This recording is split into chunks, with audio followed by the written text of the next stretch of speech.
Қайырлы таң, құрметті әріптестер. Семей медицина университеті 8-ді 10-101 қоғам денсаулық сақтау білім беру бағдарламасы бойынша диссертациялық кеңестің ғылыми кеңес жұмысын бастау рұқсат етіңіздер. Диссертациялық кеңестің 7 мүшелерінің бүгін отырыста келу парағы бойынша 3-еуі қатысып отыр, 4-і онлайн режимде. Кеңестің тұрақты мүшелері: Бөлеген Толқынасбаевич, кеңестің төрағасы, Турдалиева Ботагөз Саитовна, төрағаның орынбасары, Хисмет Зайтуна Абылкасымовна, диссертациялық кеңестің ғылыми хатшысы, Шолгунбаева Гүлнара Металловна, PhD, диссертациялық кеңестің мүшесі. Басқарма төрағасы ректорының бұйрығымен қоғам денсаулық сақтау білім беру бағдарламасы бойынша диссертациялық кеңестің уақытша мүшесі келесі құрамда бекітілді: Ошыбаева Айнаш Есенбековна, медицина ғылымдарының кандидаты, қауымдастырылған профессор; Қожа Ахмет Ясауи атындағы халықаралық Қазақ-Түрік университетінің ғылыми және стратегиялық даму жөніндегі вице-ректоры, Түркістан қаласы, Қазақстан Республикасы; Болатова Жанеке Ерланқызы, PhD, Қарағанды медициналық университеті қоғам денсаулық сақтау мектебінің қауымдастырған профессоры, Қарағанды қаласы, Қазақстан Республикасы; Суслин Сергей Александрович, медицина ғылымдарының докторы, профессор, Самара мемлекеттік медициналық университетінің қоғамдық денсаулық сақтау және денсаулық сақтау кафедрасының меңгерушісі, Самара қаласы, Ресей Федерациясы. Кеңесті жүргізу бойынша кворум бар. Күн тәртібінде философия докторы ғылыми дәрежесі ізденуге ұсынылған Қайратова Гүлназ Қайратқызының философия докторы дәрежесін алуға ұсынылған ми қан айналымы жіті бұзылуынан кейін үйде оңалту көмегін жетілдіру тақырыбындағы диссертациялық жұмысын қорғау. Диссертация Семей медицина университеті қоғамдық денсаулық кафедрасы базасында орындалды. Қорғау нысаны диссертациялық жұмыс. Қорғау тілі қазақша. Ғылыми кеңесшілері: Исмаилова Дариға Сансыбаевна, PhD, қауымдастырған профессор; Санжар Жафарұлы Асфендияров атындағы Қазақ ұлттық медицина университетінің ғылыми технологиялық парктың директор орталығының басшысы, Алматы қаласы, Қазақстан Республикасы; Хайбуллин Талғат Нұрмұханович, медицина ғылымдарының докторы, неврология, офтальмология және отоларингология кафедрасының профессоры, жоғары санатты невропатолог, Семей қаласы, Қазақстан Республикасы; Брузатти Лука Джованни Карл,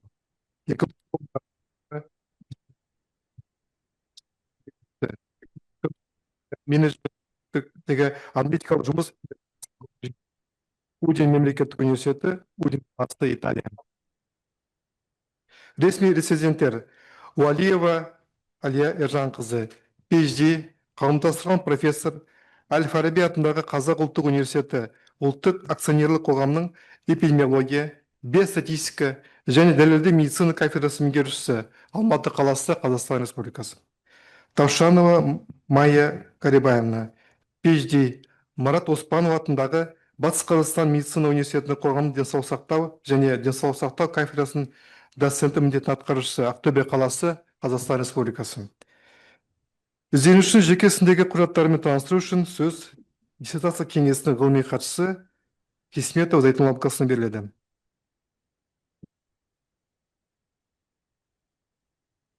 Аса құрметті төраға, құрметті диссертациялық кеңестің мүшелері. Қайратова Гүлназ Қайратқызы 1990 жылы туған, 2013 жылы Семей қаласы мемлекеттік медицина университетінің қоғамдық денсаулық сақтау мамандығын тәмамдап бакалавр дәрежесін алды. 2013-2015 жылдар арасында қоғамдық денсаулық сақтау мамандығы бойынша Семей қаласы мемлекеттік медицина университетінің магистратурасын аяқтап, медицина ғылымдарының магистр дәрежесін алды. 2015-17 оқу жылында медицина колледжінде оқытушы болып қызмет атқарды. 2017-2025 жылдар аралығында қоғамдық денсаулық кафедрасында оқытушы қызмет атқарды. 2021-24 жылдар аралығында сақтау мамандығы бойынша PhD докторантурасында магистратура және докторантура оқып жүрген уақытында шетелдік ғылыми тақырыбы ғылыми кеңесшілері Семей медицина университеті ғылыми кеңесінің отырысында 90-21 жылдың номер 5 хаттамасында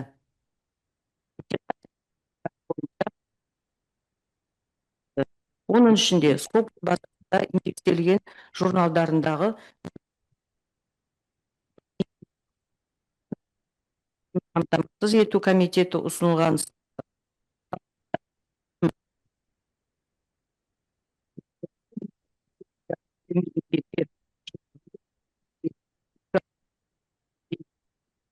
мемлекеттік иесі. Ізденушінің жеке ісінде бірінші диссертациялық кеңесінің төрағасы атына диссертацияны жария қорғауға қабылдау туралы өтініші. Екінші, кадр есебі жөніндегі жеке іс парағы. Үшінші, жоғары және жоғары оқу орнынан кейінгі білім туралы дипломдар көшірмесі. Төртінші, ғылыми жетекші және кеңесшілердің пікірлері. Бесі, Семей медицина университеті қоғамдық денсаулық сақтау мәселелері бойынша кафедра аралық комиссияның оң нәтижелі қорытындысы 2025 жылдың 24 қыркүйегінде тіркелген номер 2Б хаттама. Ұлттық мемлекеттік ғылыми техникалық сараптама орталығында докторанттың диссертациясына салыстырмалы сәйкестендірілген таңдау жүргізілді. Талдау нәтижесінде сәйкестік анықталған жоқ. 2025 жылы 9 желтоқсанда тіркелген шығыс номер 70 43 15 11 01 хаты. Осылайша Қайратова Гүлназ Қайратқызының жеке ісінде Қазақстан Республикасы ғылым және жоғары білім министрлігінің ғылым және жоғары білім саласындағы сапаны қамтамасыз ету комитетінің ғылыми дәрежелер беру ережесі белгілеген талаптарға сай барлық құжаттары, қажетті құжаттар бар. Назарларыңызға рахмет. Рахмет, Зәйтүн Қасымовна. Ізденуші жеке ісі бойынша сұрақтар бар ма? Сұрақтар жоқ. Енді келесі этапта диссертация негізгі жұмдарын баяндау үшін сөз Қайратова Гүлназ Қайратовнаға беріледі. Сізге жұмысты негізгі тұжырымдарын баяндау үшін 20 минут уақыт беріледі. Мәртебе.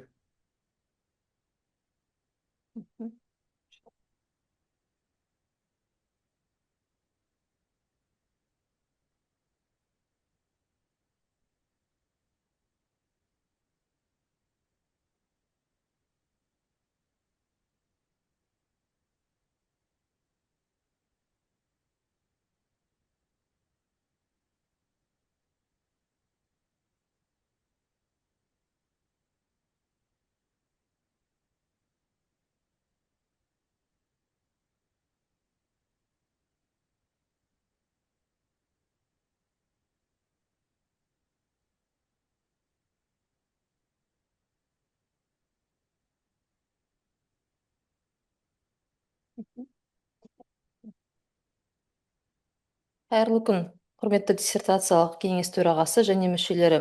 Сіздерге ми қан айналымының жіті бұзылуынан кейін үйде оңалту көмегін жетілдіру атты диссертациялық жұмысымыздың нәтижелерін баяндауға рұқсат етіңіздер.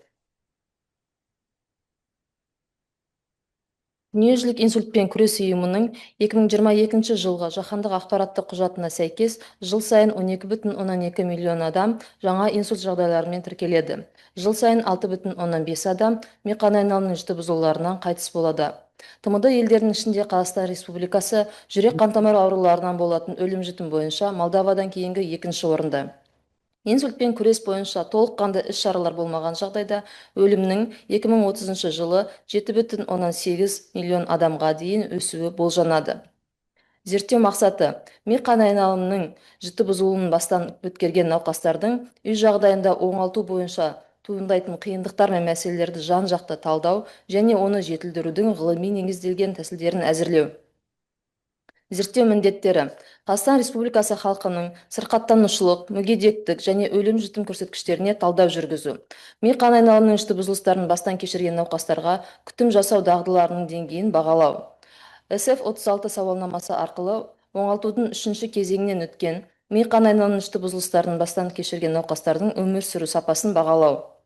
Төртінші, ми қан айналым жіті бұзылуларынан кейін науқастарға үйде оңалту бойынша көмек көрсетуді ұйымдастыруды жетілдіру мақсатында практикалық құралдар әзірлеу.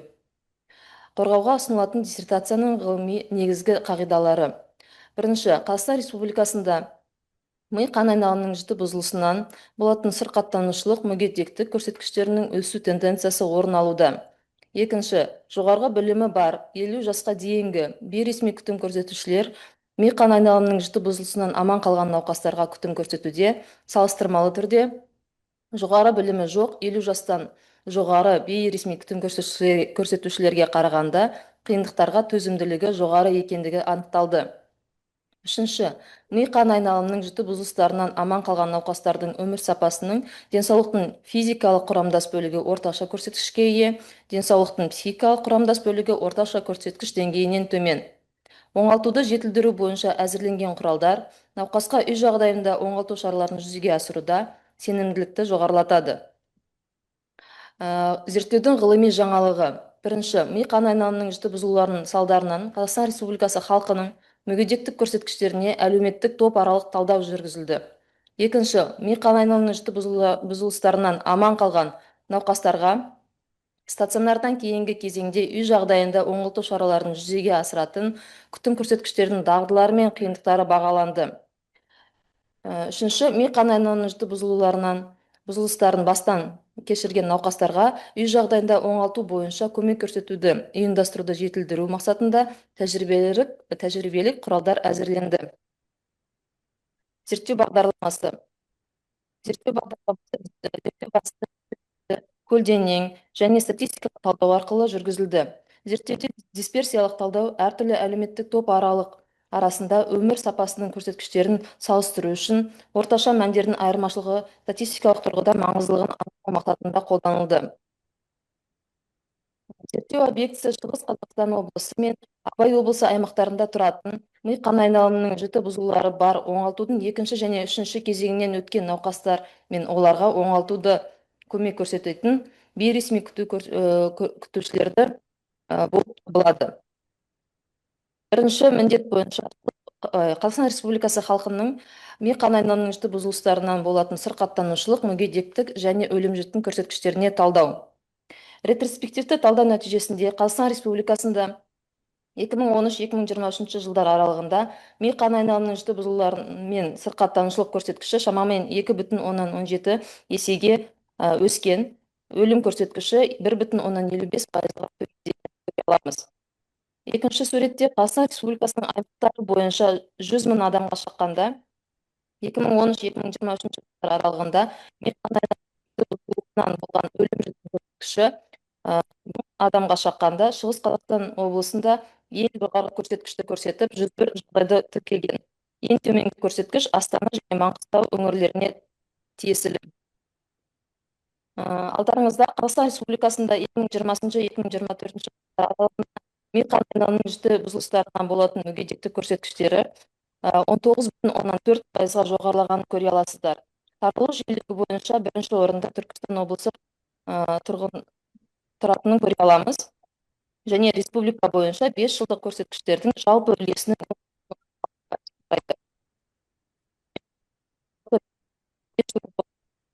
2,3%-ын құрап солтүстік Қазақстан облысы алып отыр. Бірінші сурет бойынша 2020-2024 жылдар аралығында мүгедектік деңгейінің жалпы өсу тенденциясы анықталды.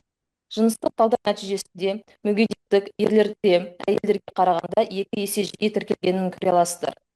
5 жыл ішінде ерлер арасында көрсеткіш 7,9%-ға, ал әйелдер арасында 23,6%-ға жоғарылаған.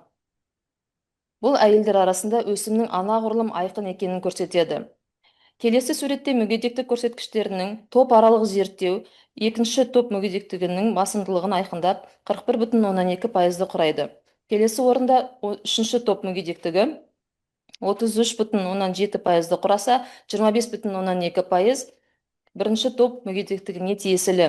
Мүгедектіктің бірінші топ көрсеткіші 2024 жылы 2020 жылмен салыстырғанда 37,15%-ға жоғарылаған. Екінші топ 5 жылдық динамикасы 3,6%-ға төмендесе, үшінші топ мүгедектік көрсеткіші 19,6%-ға жоғарылаған. Сонымен қатар, Қазақстан Республикасында 2020-2024 жылдар аралығында ми қан айналымының жіті бұзылуларынан болатын мүгедектік көрсеткіштері тұрғылықты жері бойынша ретроспективті зерттеу нәтижесінде мүгедектік көрсеткішінің өсу тенденциясы байқалды. 5 жыл аралығында Қазақстан Республикасының қалалық елді мекенінде 4,9%-ға, ауылдық елді мекенде 31,4%-ға жоғарылаған. Екі зерттеу объектісінде де мүгедектік көрсеткішінің өсу динамикасы бірдей байқалды. Бірақ ауылды елді мекенде өсу тенденциясы анағұрлым жоғары болды. Ол ауылдық елді мекенде оңалту қызметіне қолжетімділіктің төмендегенін көрсетеді.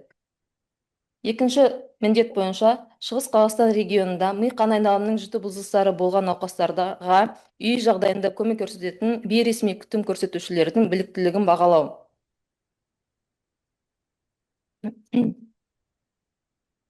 Бұл зерттеуде ми қан айналымының жіті бұзылуларынан аман қалған науқастарға күтім көрсететін 205 респондент қатысты. Олардың 59%-ы әйелдер болса, 41%-ы ер адамдарға тиесілі. Орташа жас 49 жас. Білім деңгейі бойынша респонденттердің 37,6%-ы жоғары, 33,7%-ы орта, 13,7%-ы толық емес орта білімді, 10,2%-ы бастауыш және 4,9%-ы жоғары оқу орнынан кейінгі білімі бар екенін атап өтті. Зерттеуге қатысқан бейресми күтім көрсетушілердің әлеуметтік кәсіби құрылымы: жұмыссыздар 48%, мемлекеттік қызметкерлер 35%, жеке кәсіпкер 6%, білім алушылар мен ауыл шаруашылығы саласында қызметкерлер 3%-дан құраса, ауыр физикалық еңбекпен айналысатын қызметкерлер мен зиянды және қауіпті өндіріс қызметкерлері 2%-ды құраған. Келесі суретте мүгедектік топтарының болуына және еңбек қызметін қалпына келтіруге қатысты сұрақтарға жауаптар берілген. Ми қан айналымының жіті бұзылуларынан кейін еңбекке қабілеттілікті қалпына келтіру көрсеткіштерін талдау сауалнамаға қатысқан респонденттердің басым бөлігінде көрсетілді. 69,7%-ды құрайды. Тек қана 30%-ы жұмысын жалғастырған, ал 69,10%-ы бұрынғы еңбек қызметіне оралмаған. Ми қан айналымының жіті бұзылыстарынан кейін туысының мүгедектік тобы бар жоғына қатысты сауалнама нәтижелері 39,1%-ы иә деп жауап берсе, 51,2%-ы жоқ деп жауап берген, ал 9,7%-ы жауап беруден бас тартқан. Ми қан айналымының жіті бұзылуларының салдарынан мүгедектік алған науқастардың ішінде 11%-ы бірінші топқа, 45%-ы екінші топқа және 44%-ы үшінші топқа жатады. Келесі кестеде ми қан айналымының жіті бұзылуларының салдары және науқасқа күтім көрсетуді бағыттарының ерекшеліктері көрсетілген. Бейресми күтім көрсетушілердің науқастың көпшілігінде моторлық дисфункция сияқты бұзылулар болғанын атап өтті. Сөйлеудің бұзылуы 39%-да байқалса, 38%-ы психикалық дисфункция сияқты асқынуларды атап өткен. Күтім бағыттарының ерекшеліктерін зерттеу барысында алынған нәтижелерге сәйкес сауалнамаға қатысушылардың ең жиі жүргізетін қалпына келтіру іс-шаралары ретінде сәйкесінше дене белсенділігін қалпына келтіру 39,5%-ды көрсетті және сөйлеуді қалпына келтіру 30,7%-ды атағаны статистикалық тұрғыдан маңызды болды.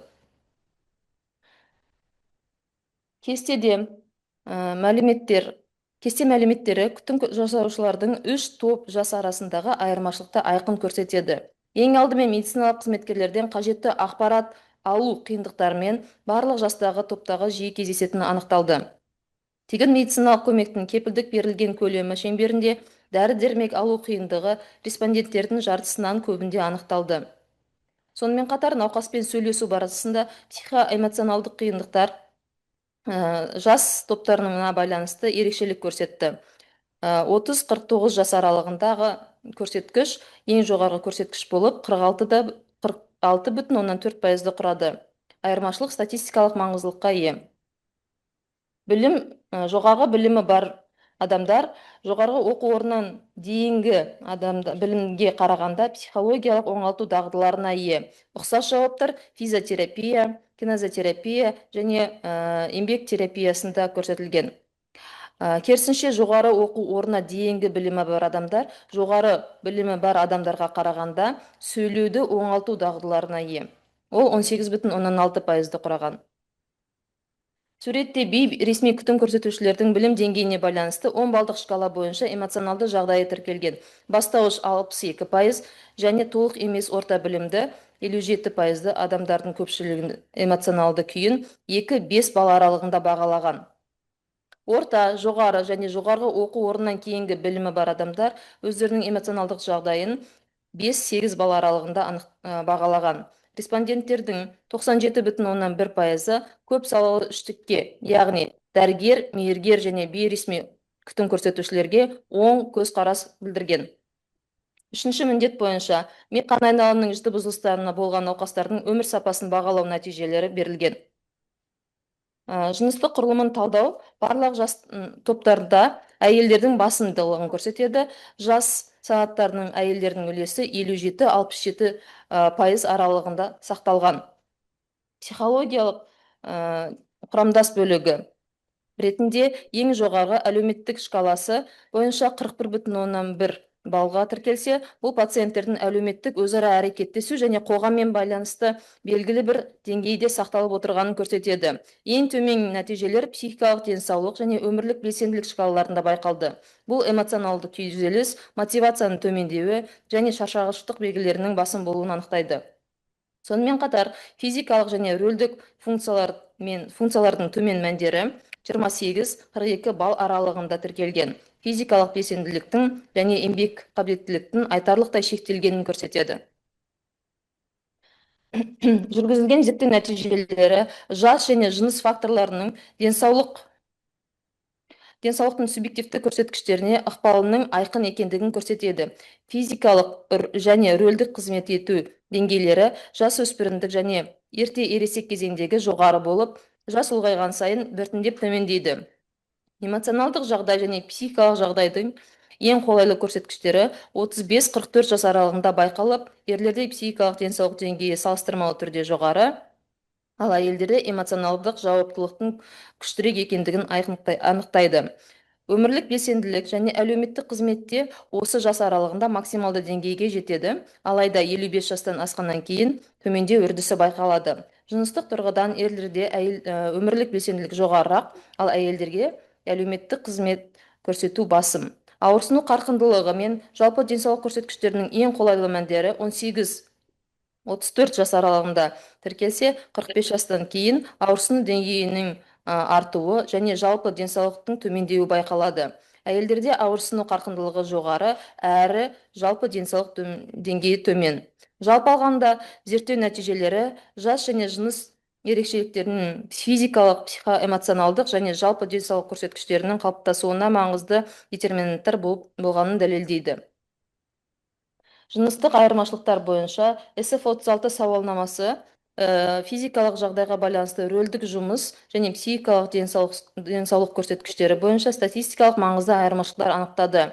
Әйелдерде рөлдік жұмыс көрсеткіші ерлерге қарағанда төмен. Психикалық денсаулық бойынша әйелдер ерлерден жоғары нәтиже көрсетті. Жас ерекшеліктері бойынша пациенттердің физикалық функциясы жас топтары арасында мәнді түрде айырмашылық көрсетті.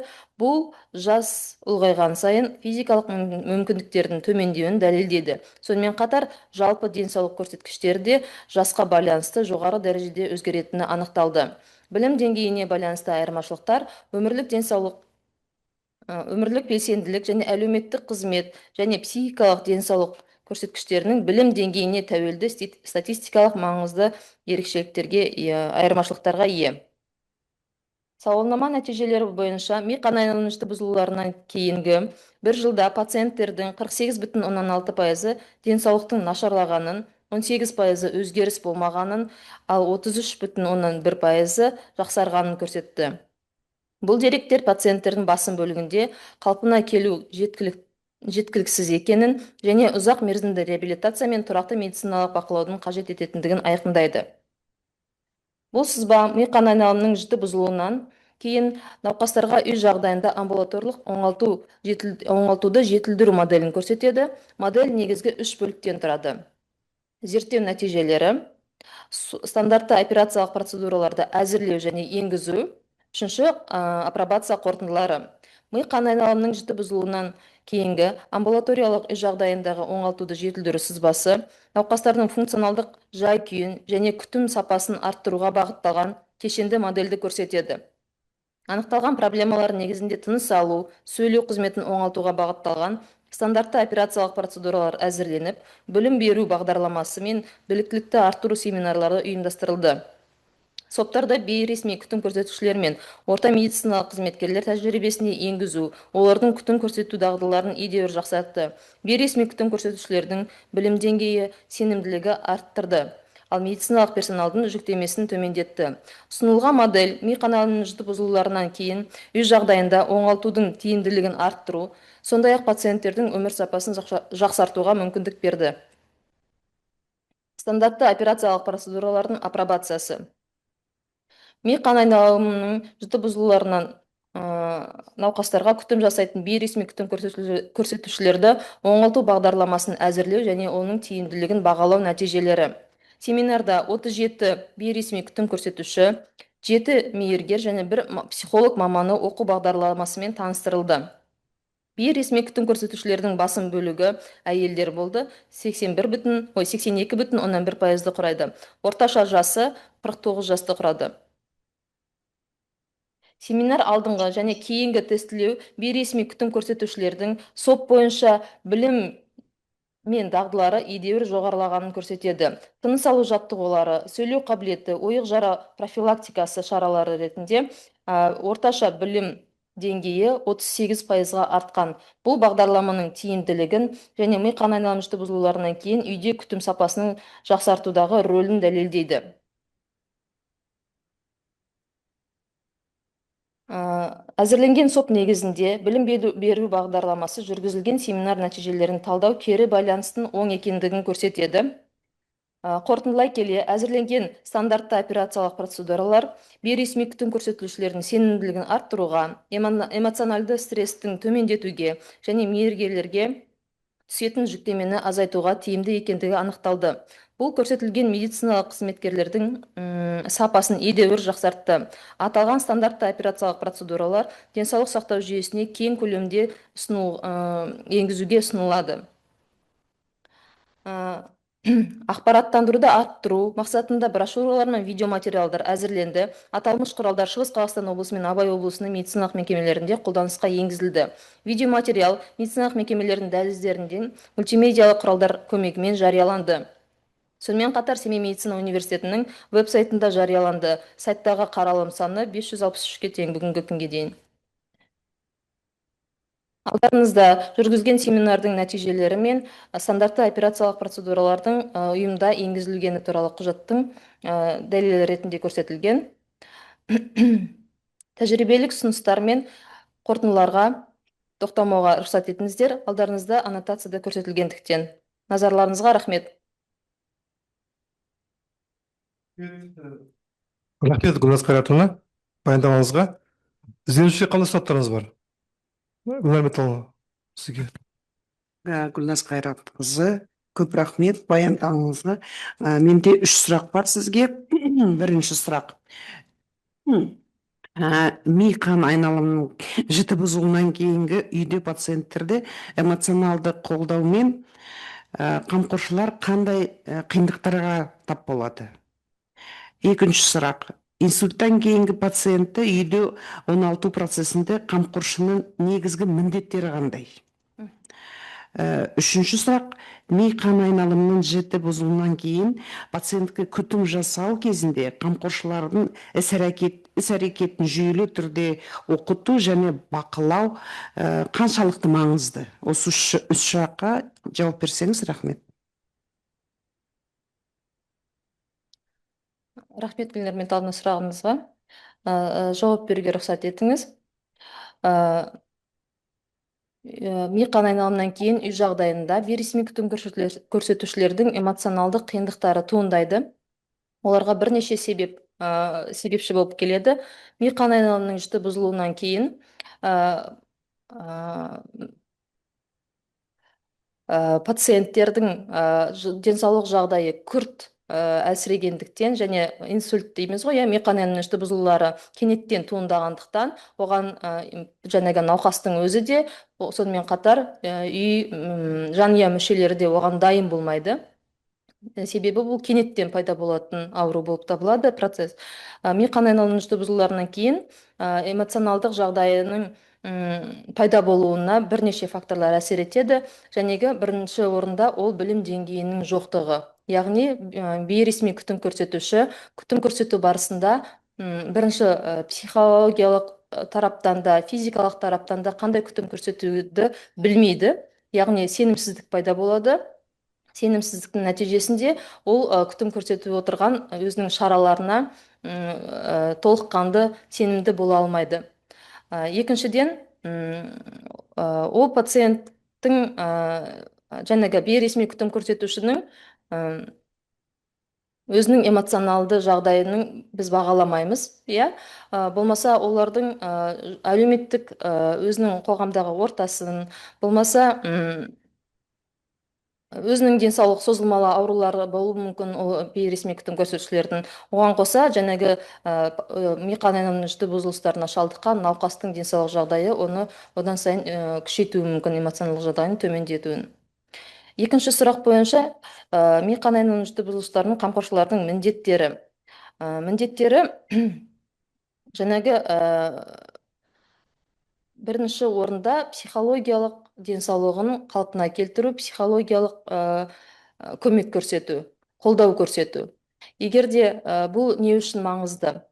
Егер де көбінесе біз сауалнама жүргізу барысында байқаған үрдіс, ол жаңағы науқастардың апатия дейміз, апатиясы, жаңағы депрессивті жағдайға түсіп қалуы, ертеңгі күнге деген сенімсіздігі пайда болады. Және де бұл жерде бейресми күтім көрсетушілердің психологиялық қолдауы бірінші орында тұрады. Яғни ертеңгі күнге сенімділік, жасап отырған процедураларға сенімділіктің артуы, ол кепіл дейміз, жақсы нәтиженің кепілі деп айтуымызға болады. Екінші, ми қан айналымышты бұзылуларынан кейінгі көбінесе болатын асқынулар, және біз айтқан қозғалыс дисфункциясы, сөйлеу қабілетінің дисфункциясы, одан кейін пролежний пайда болады, ойық жарасы пайда болады, пневмония көп жағдайда пайда болады. Бұл енді жағдайы жаңағы деңгей бойынша төменгі науқастарда көбінесе болады, төсекке танылып қалған науқастарда. Бұл орайда бейресми күтім көрсетушілердің науқастың жағдайын бағалай отырып, соған бағытталған іс-шараларды жүзеге асыру керек. Бұл орайда жаңағы білім деңгейінің жоғары болуы өте маңызды. Көп жағдайда ол адамдардың медициналық білімі жоқ, болмаса ол басқа саладан болуы мүмкін. Егер де оның қасында жаңағы мейірбике болса, туыстары болмаса, жаңағы қамқор көрсетушінің өзіне мейірбике болса, онда жаңағы пациентке жақсы болуы көрінеді. Ал егер де білім деңгейі төмен, басқа саладағы адамдар өзіне сенімсіздік танытады, ол ертеңгі күннің нәтижесін төмендетуге ықпал етеді. Үшінші сұрақ бойынша қамқоршылардың білім деңгейінің маңыздылығы. Және айтып өткендей, бірінші орында психологиялық көмек көрсетеміз дедік. Екінші орында жаңағы біздің стандартты операциялық процедураларды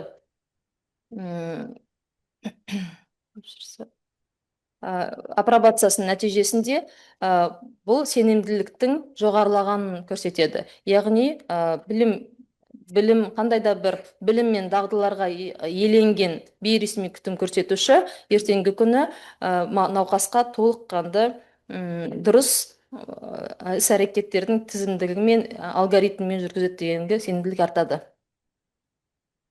Менде болды. Насымталдың қанаты жауаптарға рахмет. Тағы да ғана сұрақтарыңыз бар. Әріптестер, белсенді қатысайық. Толқын Алпысбайұлы, сәлеметсіз бе? Жақсы, саламатсыздар ма?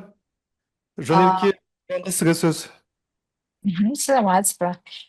Құрметті диссертациялық кеңестің төрағасы, құрметті диссертациялық кеңестің мүшелері, Гүлназ Қайратқызы, рахмет сіздің осындай ауқымды жұмысыңызға. Сіздің баяндау барысыңызда менде осындай сұрақтар туындады. 3 сұрақ. Сіздің ойыңызша, ойқаны айналым жедел бұзылуынан мүгедектік көрсеткіштерінің өсуінде қандай негізгі факторлар әсер еткен болуы мүмкін? Бұл бірінші сұрақ. Екінші сұрақ. Ми қан айналымы жіті бұзылуынан болатын сырқаттанушылық деңгейі өсуіне не себеп? Және де үшінші сұрақ. Пациенттерді үй жағдайында оңалту бойынша әзірленген соттардың бұрынғыларынан бар айырмашылықтар бар ма? Соттардың.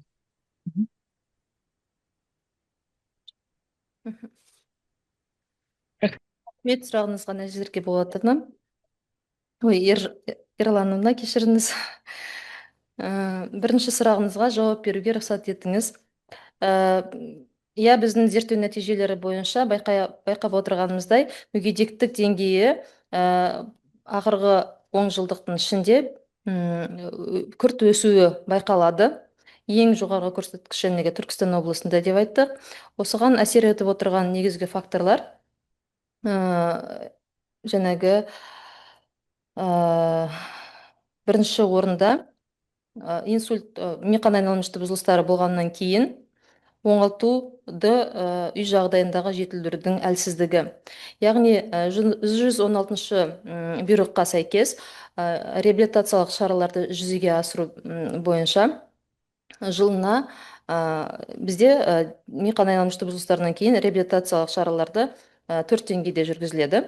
4 кезеңде жүргізіледі. Көбінесе біріншілік, екіншілік реабилитациялық шаралар ол стационар деңгейінде жүргізілсе, үшіншілік, төртіншілік реабилитациялық шаралар олар амбулаторлық жағдайларда жүзеге асырылады. Осыған байланысты үй жағдайындағы жәнегі стационар жағдайындағы алынған жақсы нәтижелер уақыт өте келе әсіреу байқалады. Біздегі жүргізілген сауалнама нәтижелерінде сонымен қатар жаңағы біз семинар жүргізгенде науқастардың бейресми күтім көрсетушілерімен тікелей сұхбаттасу жүргізілді. Білім деңгейін бағалау нәтижелерінде байқалған тенденция олардың айтуы бойынша стационардан шыққан науқастың жағдайы жақсарып қалады, жақсы болсады деп айтады да, бірақ уақыт өте келе қайтадан бастапқы қалпына оралып қалады дейді. Бұл жерде реабилитациялық шаралардың үздіксіздігінің маңыздылығын атап өтуге болады. Сонымен қатар, жаңағы орташа өмір сүру ұзақтығының жоғарылауын айтуымызға болады. Одан кейін салауатты өмір салтының толыққанды ұсталмауын да атап өтуімізге болады.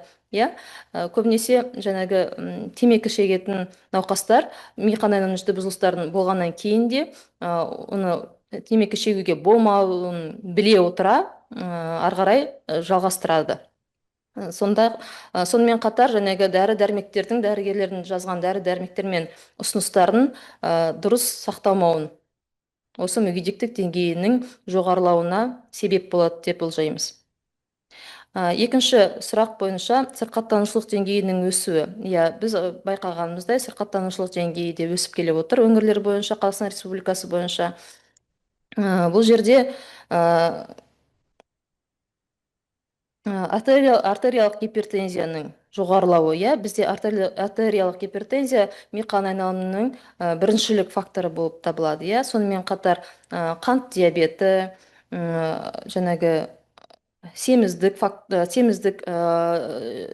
случайлар, жағдайлары жәнегі сырқаттанушылық деңгейін жоғарылатады. Сонымен қатар COVID-19 пневмониясы салдары да болуы мүмкін. Сонымен қатар жәнегі біз айтқан скринингтік бағдарламалардың артуына байланысты олардың анықталу деңгейі жоғарылаған. Үшінші сұрақ, біз әзірлеген соптардың бұрынғы тәжірибеде қолданған соптардан айырмашылығы. Біз зерттеу барысында біздегі бар қолданыста қолданып жүрген соптарды талдадық, сараптадық. Соның нәтижесінде көбіне соптар олар жаңағы тәжірибелік мейірбикелерге бағытталған. Ол күрделірек жазылған, оны жәнегі бейресми күтім көрсетушілердің медициналық білімі жоқ бейресми күтім көрсетушілерге қиынырақ болады. Оны қалыптасу, өзіне қабылдау ақпаратты, сонымен қатар оны тәжірибеде қолдануға қиынырақ болады. Сол себепті екіншіден талдау нәтижесінде біз ми қан айналым бұзылуларынан кейін тыныс алу бойынша соттардың біраз жоқтығына көз жеткіздік. Біз неге ми қан айналым бұзылыстарынан кейін тыныс алу жаттығулары деген бағытта әзірледік деген сұраққа жауап беретін болсам, тыныс алу жаттығулары ол бірінші себептен когнитивті функциялардың артуына, жетілдіруіне, оңалуына тиімді ықпалын тигізген туралы ғылыми жаңағы мақалалардың нәтижелеріне жүгіндік. Сонымен қатар пневмонияның алдын алуына, сонымен қатар психологиялық, эмоционалдық фонның жақсаруына тікелей әсер еткенін байқадық. Рахмет. Рахмет, Гүлназ Қалиевқызы. Жанеке Ерлан-қызы, диссертант жауаптарына қанатасыз? Қанаттанамын, рахмет. Жақсы, келесі сөз Ботагөз Саитова сізге.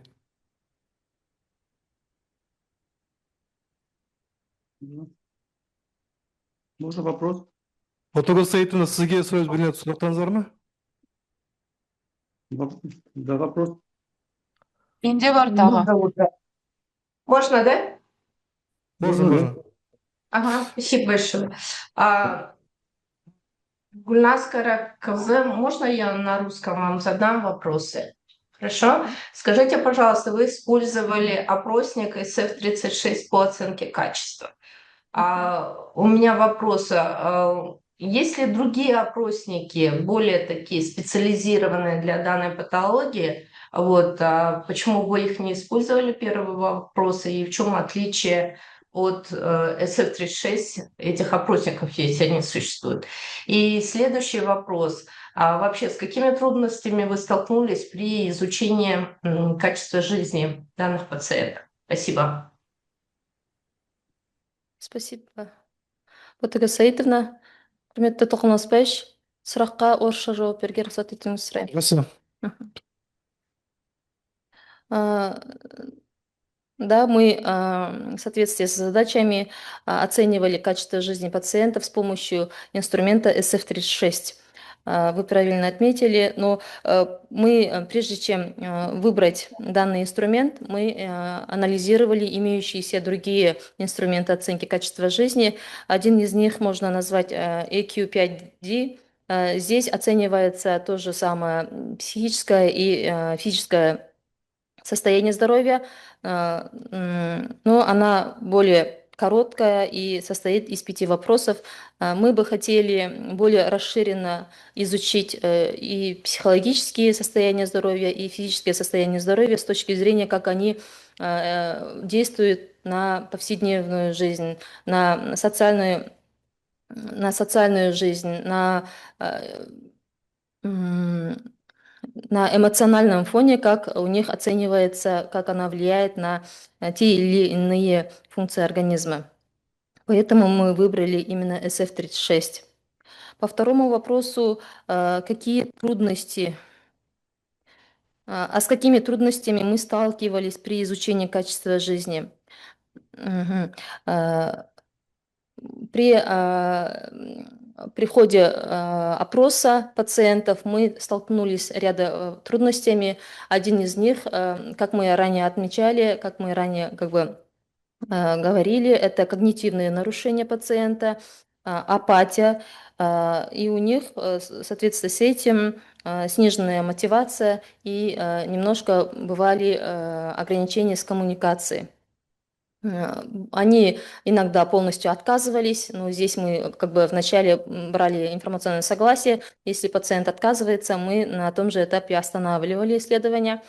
Во-вторых, они бывали не полностью раскрывались, не отвечали с с подавленным настроением, поэтому некоторые моменты нам приходилось доспрашивать другими вопросами, как бы теми самыми смысловыми идеями оставляя.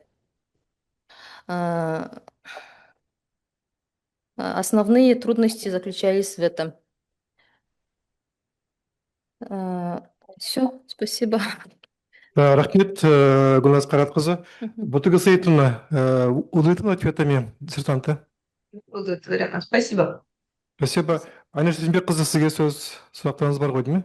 Иә, құрметті Толқын Алпысбайұлы, рахмет сізге. Она давно понимает. Да. Гүлназ Қайратовна, жұмысыңызға рахмет. Презентацияңыз өте жақсы болды. Менде бірнеше сұрақ пайда болды. Бірінші сұрақ, жазып алыңыз. Күтім жасаушылардың құзыреттерін бағалау шкаласы валидтелген шкала ма, әлде авторлық шкала ма? Егер авторлық болса, сіз валидизацияны қалай жүргіздіңіз? Екінші сұрақ. Үйде жүргізілетін тыныс алу гимнастикасы бойынша сіз соп дайындаған екенсіз. Сол соптың ықпалын бағалау барысында сіз пре және пост тест жүргіздіңіз ба?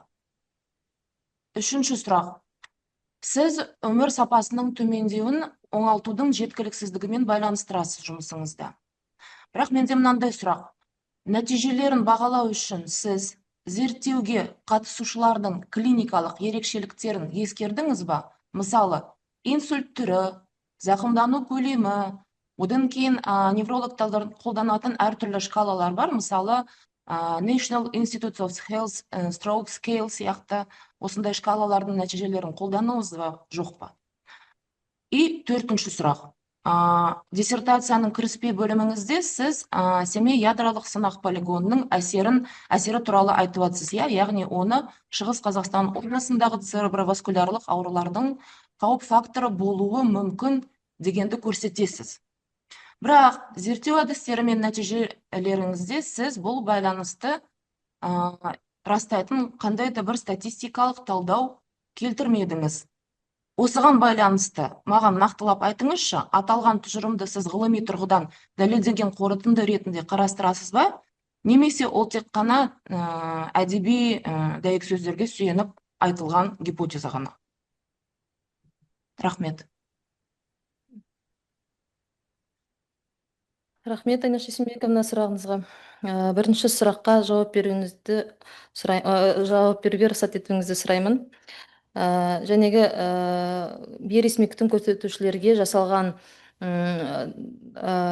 сауалнамада қолданылған анкета, ол біздің әзірленген валидті анкета болып табылады. Валидті деп тұрған себебім, біз оны валидизация процесінен өткіздік. Сонымен қатар, жәнегі альфа-кромбаха бойынша да сенімділік деңгейін зерттедік. Бұл авторлық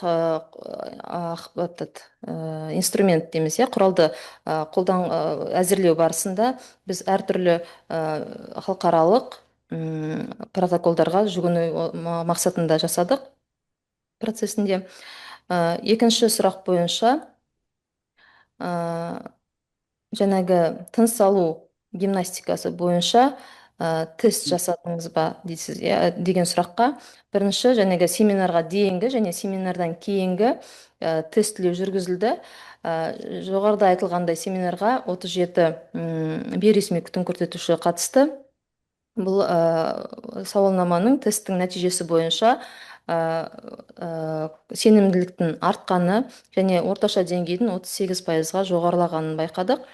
Және де алдағы уақытта тыныс алу бойынша тағы да қосымша оқу семинарларына қатысуына ниет еткенін көрсетті. Үшінші сұрақ бойынша өмір сапасын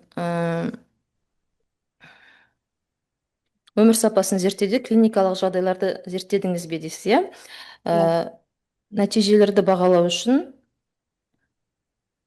әрине біз SF36 құралын қолданған жағдайда кезімізде критерий исключение жасадық. Алып тастау критерийлері бойынша ол бірінші және екінші реабилитациялық кезеңге тиесілі науқастарды алып тастау критерийіне жатқыздық. Себебі бұл жерде бейресми күтім көрсетушілердің оңалтудағы іс-әрекеттері минималды болып табылады. Себебі бұл стационарлық кезеңде жүзеге асырылады. Сол себепті бізге қосу критерийі ретінде екінші болмаса үшінші кезеңдегі реабилитацияға жататын пациенттерді қолдандық. Сауалнама жүргіздік.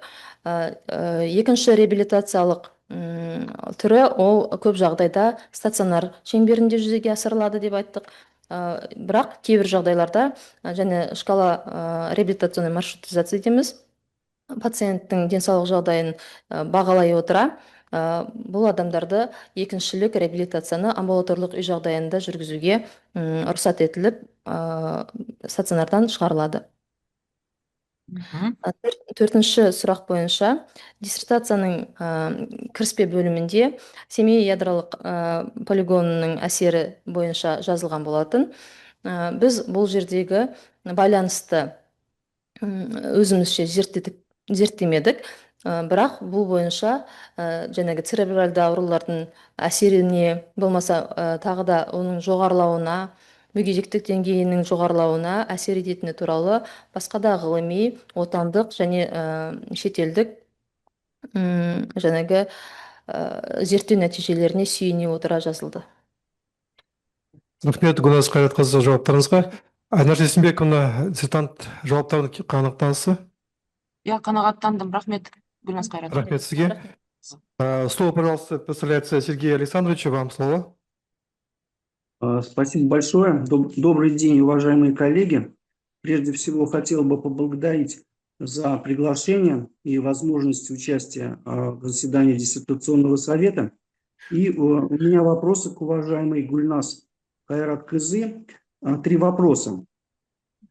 Презентация мне очень понравилась. Вот я хотел уточнить следующие моменты. Первое. Каков уровень возникновения осложнений у пациентов после выполнения домашней реабилитации, проводимой согласно стандартным операционным процедурам? Это первый. Второй вопрос. Какой характер и объем вашего участия в процессе разработки вот этих вот СОП, стандартных операционных процедур? И третий вопрос. Каковы на сегодняшний день международные подходы и доказательные практики обучения опекунов навыкам ухода за пациентами после инсульта в домашних условиях? Спасибо.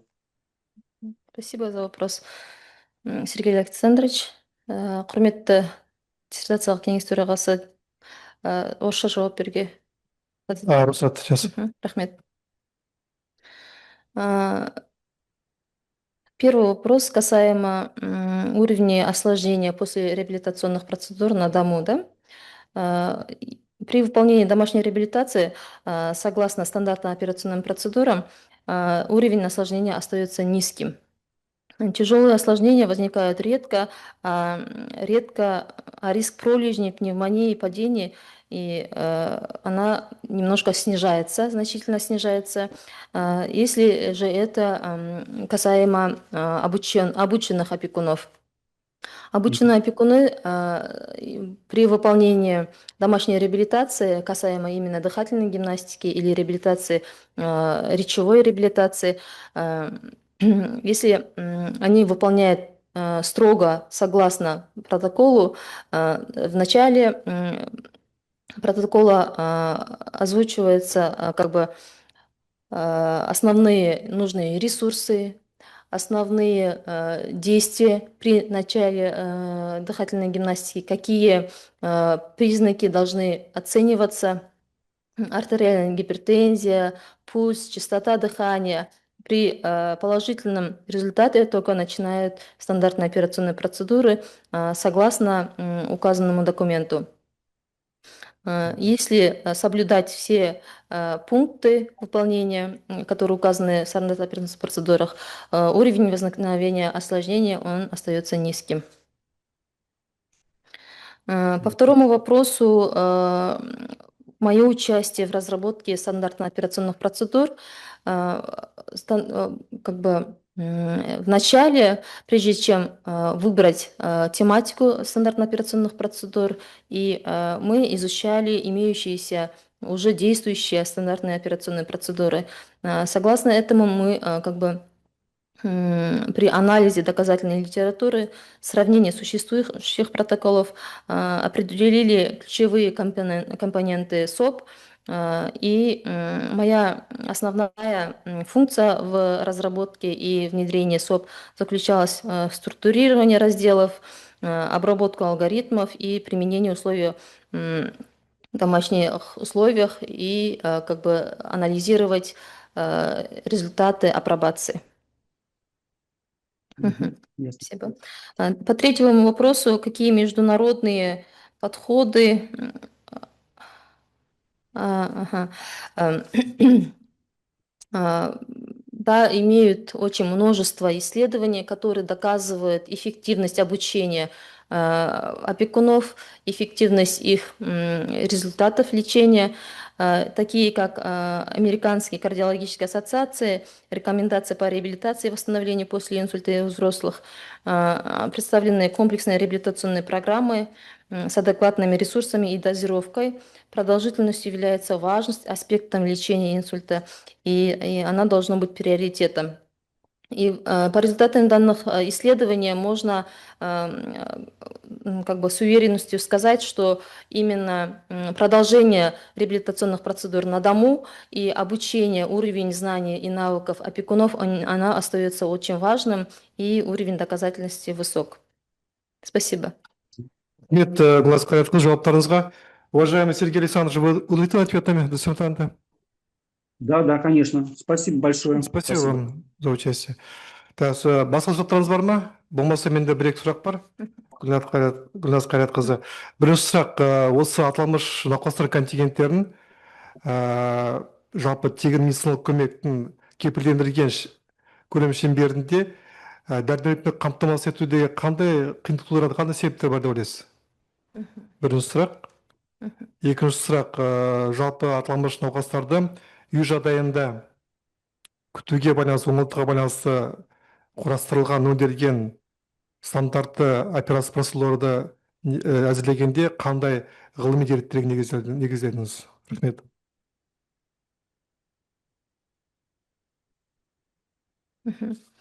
Рахмет, Бұғынасбаевич, біздің жұмысымызға қызығушылық білдіргеніңіз үшін және сұрақтарыңызға.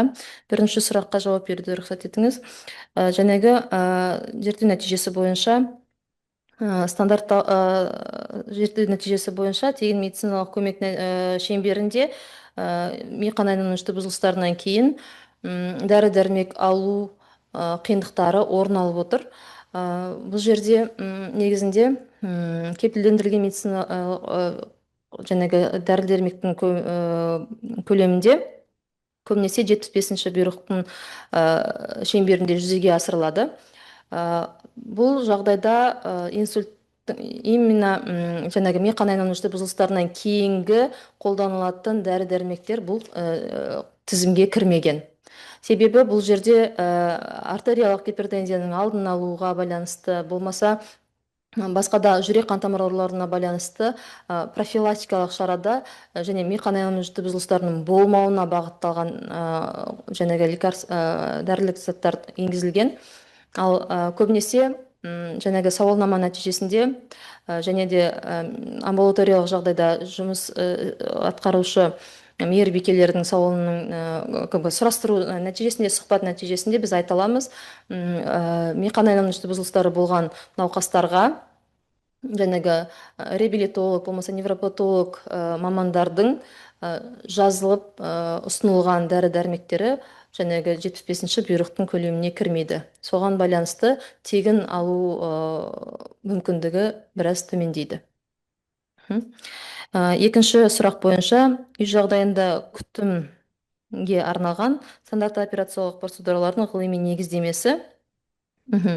Женеге айтып отырғандай, Америкалық кардиологиялық ассоциацияның ми қан айналым бұзылыстарынан кейінгі оңалтуға байланысты нәтижелерінде жәнегі бейресми күтім көрсетушілердің және стандартты операциялық процедуралардың тиімділігінің нәтижелері көрсетілген.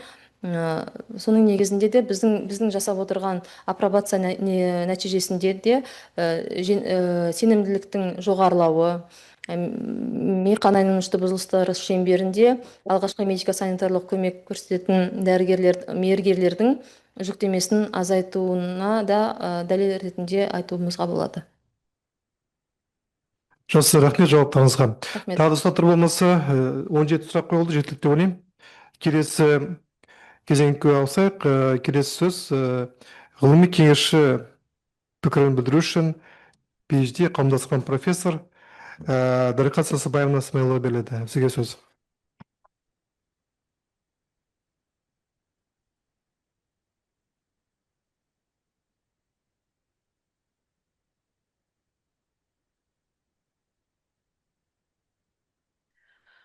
Саламатсыздар ма, құрметті диссертация кеңесінің төрағасы мен мүшелері.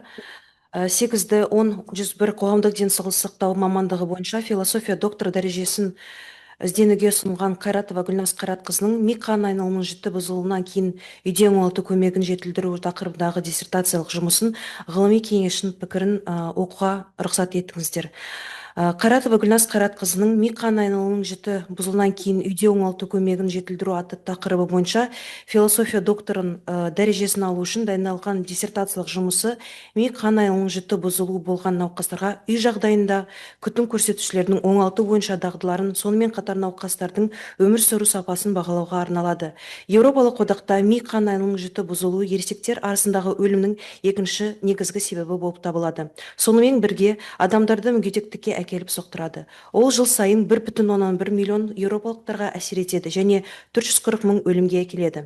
Қазіргі заманғы медициналық өзекті мәселенің бірі ми қан айналымының жіті бұзылысын бастан кешірген науқастарға медициналық көмек көрсетуді ұйымдастыру болып табылады. 2004 жылы Дүниежүзілік денсаулық сақтау ұйымы ми қан айналымының жіті бұзылысты жаһандық өмірге қауіпті індет деп жариялады. Сол себепті диссертациялық жұмыс тақырыбының өзектілігі жоғары екенін айтуға болады. Диссертация материалдары бойынша 16 ғылыми жұмыс жарияланды. Оның ішінде халықаралық практикалық конференциялар жинақтағындағы 11 тезис, Қазақстан Республикасы ғылым және жоғары білім министрлігінің ғылыми және жоғары білім саласындағы сапаны қамтамасыз ету комитеті ұсынған ғылыми практикалық журналдардағы 3 мақала, Scopus, Web of Science базалары мен индекстелген журналдарда 1 мақала жарияланған болатын.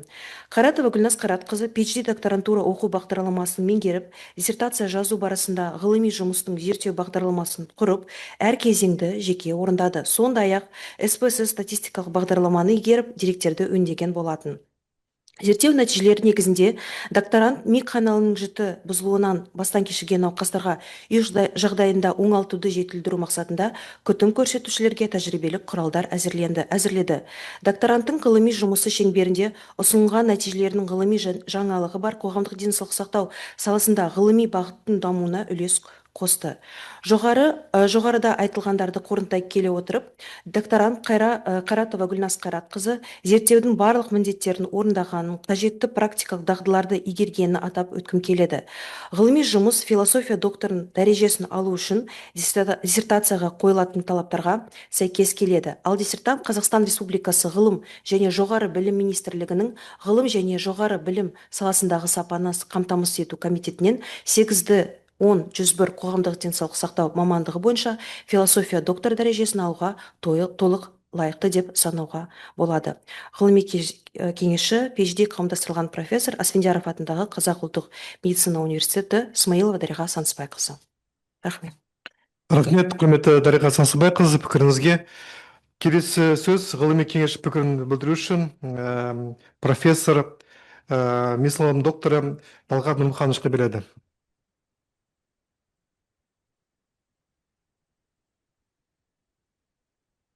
Добрый день, дорогие коллеги, глубоко уважаемый председатель диссертационного совета, члены диссертационного совета, коллеги. хотел бы сказать, что диссертационная работа Кайратовой Гульназ Кайрат-Казы, подготовленная на соискание степени доктора философии, предназначена для оценки навыков по реабилитации лиц, осуществляющих уход в домашних условиях за больными, страдающими мозговым инсультом. Мозговой инсульт – это наиболее распространенная неврологическая патология, угрожающая жизни, и одна из ведущих причин, скорее первая причина инвалидизации как во всем мире, так и в нашей республике. Среди стран постсоветского пространства Казахстан занимает второе место по смертности от сердечных заболеваний после Молдовы. И вот в течение последних 5 лет, если брать 2020-2024 годы, показатель инвалидизации увеличился почти на 20%. С этой позиции тема данной работы является чрезвычайно актуальной. При написании данной научной работы докторант индивидуально выполнила выводы и рекомендации по составлению исследовательской программы, по выбору объема, по организации проведения исследования на всех, без исключения ее этапах, и выбору статистической программы, а также обработки данных, интерпретации результатов исследования, написанию диссертаций, формулированию основных принципов, предлагаемых к защите. На основании полученных данных, результатов исследования докторант разработала пути улучшения реабилитационной помощи на дому, выработала рекомендации по внедрению их в практику. Результаты, представленные в рамках научного исследования докторанта, имеют научную новизну и способствуют развитию научного направления в области общественного здоровья и здравоохранения. Если подводить итоги вышесказанного, хотелось бы отметить, что докторант Кайратов Гульназ Кайрат-Казы подачи исследований и приобрела необходимые практические навыки. Научная работа соответствует требованиям, предъявляемым диссертации на соискание степени доктора философии. Докторант имеет право на получение степени доктора философии. Специальность 8D-101 общественное здравоохранение. Спасибо, уважаемый Талғат Жаңазолзов. Келесі шетелдік ғылыми кеңес пікірін білдіру үшін экономика ғылымдарының докторы, профессор Лука Джованни Карлоға береді. Профессор, вам слово. Доброе утро, уважаемые коллеги.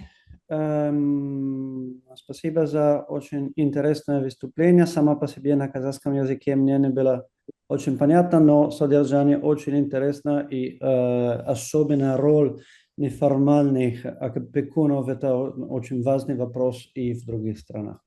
Мой отзыв, к сожалению, не на государственном языке Республики Казахстана, но я надеюсь, что можно все равно принимать ее содержание. И тогда я сейчас прочитаю мой отзыв. Можно, да? The thesis submitted is a relevant scientific study devoted to improving rehabilitation care after an acute cerebrovascular accident at home. A cross-sectional study was conducted in the East Kazakhstan region. She tried to identify the difficulties encountered during rehabilitation care at home among informal caregivers using a newly developed questionnaire that underwent a validation process. The research results of this part of the thesis have been published in Healthcare. Moreover, she evaluated the quality of life of patients who suffered from an acute cerebrovascular accident, stroke, using the short form 36. The literature review is written and well demonstrated, demonstrated high-level academic writing skills. The research methodology is well described, and the study protocol was published in a local journal. Statistical analysis was performed using SPS release 20.0. Based on the research result related to informal caregivers who face significant challenges in providing home-based care, including inadequate preparation for rehabilitation activities and limited resources, Gulnaz Kairatova developed an information platform for patients to prevent stroke and a check sheet for informal caregivers. The PhD student Gulnaz Kairatova has proven herself to be a hard worker and a responsible young researcher who has completed an independent study. In general, I believe that the work on the topic improving rehabilitation care after acute cerebrovascular accident at home meets the standards required for a PhD thesis, and the candidate deserves to be awarded the degree of Doctor of Philosophy in the specialty AD 10101 Public Health. Спасибо за внимание. Спасибо, уважаемый профессор Заважотцев. Барлық пікірлерді білдіру үшін жекесіне тіркеу туралы ұсыныс түсіп отыр. Қабылданамыз ба? Ұсыныс қабылданады. Енді келесі этапта жұмысты талқылауға көшеміз. Келесі сөз ресми рецензент, ғылыми медицина ғылымдарының докторы, қауымдасқан профессор Әл-Фараби атындағы Қазақ ұлттық университеті ұлттық акционерлік қоғамының эпидемиология, биостатистика және дәлелді медицина кафедрасының меңгерушісі Уәлиева Алия Ержанқызына беріледі. Қайырлы күн, құрметті төраға және диссертациялық кеңес мүшелері, әріптестер, ізденуші. Сіздерге осы диссертациялық кеңесте өз пікірімді білдіру мүмкіндігіне алғысымды білдіре отырып, рецензиямды бастайын. Бұл диссертациялық жұмыс, яғни Қайратова Гүлназ Қайратқызының ми қан айналымы жіті бұзылуынан кейін үйде оңалту көмегін жетілдіру тақырыбы бойынша жасалған және Қазақстан Республикасының денсаулық сақтау саласын дамытудың 26 жылға дейінгі тұжырымдамасы аясында жүзеге асырылды. Диссертациялық зерттеу жұмысы қоғамдық денсаулық сақтау ғылымына елеулі үлес қосады. Докторант Қайратова Гүлназ Қайратқызының ұсынған диссертациялық зерттеу жұмысында ми қан айналымының жіті бұзылуынан кейін тірі қалған пациенттердің физикалық және психологиялық сауығу көрсеткіштері бейресми күтім көрсетушілердің даярлық деңгейімен тікелей ұштасатыны анықталды. Диссертациялық жұмыс дәстүрлі стильде жоғары деңгейде жазылған. Зерттеу бағытын айқындау, зерттеу бағдарламасын құру, көлемін таңдау, оның барлық кезеңдеріне зерттеу жүргізуді ұйымдастыру және статистикалық бағдарламаны таңдау, деректерді өңдеу мен зерттеу нәтижелерін түсіндіру, талқылау, диссертацияны жазу сияқты және қорытындылар мен ұсыныстарын пайымдау бөлімдері докторант Қайратованың өз бетімен іске асырылған. Зерттеу тақырыбының өзектілігі зерттеумен және жұмыс саласындағы рецензияланған әдебиеттердің көлемімен расталады. Диссертациялық жұмыстың әдебиеттік шолуына және кіріспе бөлімінде өзектілігі негізделген. Қазіргі таңда ми қан айналымының жіті бұзылуынан кейін науқастардың денсаулық жағдайын қалыпқа келтіруде және өмір сапасын жоғарылатуда бейресми күтім көрсеткіштердің даярлық деңгейін жетілдіру қоғамдық денсаулық сақтау үшін өзекті мәселе болып табылады. Диссертациялық жұмыстың мазмұны оның тақырыбымен және мақсаттарымен айқындалады. Зерттеу міндеттерін орындау, нәтижелерін ғылыми түсіндіру, қорытындылармен әзірленген ұсыныстар процесінде толық ашылады. Қойылған мақсатқа жету үшін бірнеше міндет қалыптастырылды. Олардың шешу үшін зерттеу объектілі әдіснамалық тұрғыдан дұрыс таңдалған. Таңдаған диссертациялық жұмыстың құрылымы зерттеудің мақсаттары мен міндеттерімен қол жеткізуге толық мүмкіндік береді. Диссертацияның барлық бөлімдері логикалық түрде өзара байланысты, қағидалары негізделген және диссертациялық бөлімдеріне сәйкес келеді. Диссертациялық тараулары және олардың ішкі мазмұнына негізделген тараушалары өзара логикалық біртұтастыққа негізделген және толық байланысқан. Қайратованың диссертациялық зерттеу барысында алынған ғылыми нәтижелер логикалық тұрғыдан дәйекті, ғылыми негізделген және сыни тұжырымдауға негізделген.